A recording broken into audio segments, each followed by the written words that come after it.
Hi guys! Share ko lang po sa inyo itong sculpture na to, na ang sculptor guys ay sobrang idol natin na si Miss Anita del Rosario. Ayan, ang ganda guys kung paano niya ginawa to.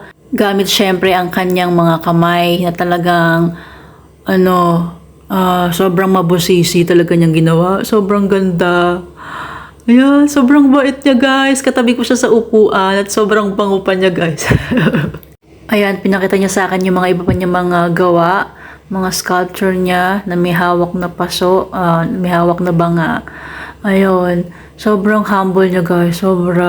Pakagaling, masters. After experiencing supermodel, binibining sa kabilang exhibit ko, boyfriends, I married the love of my life. Galing niyo, mami. Because he told me, should I say, he promised me. Gusto kong matutong mag-sculpture.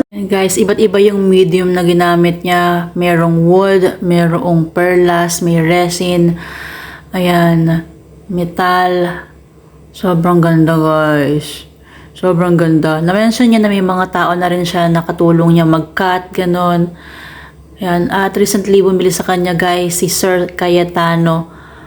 Guys, sobrang ganda ng mga works niya. Sobra. Na-amaze ako kasi kapag sinabing sculptor, maraming anggulo ang dapat isaalang-alang para makabuo ng isang sining. Hindi katulad ng canvas guys, na 4 na sulok lang. Yung sculpture ay sobrang daming sulok.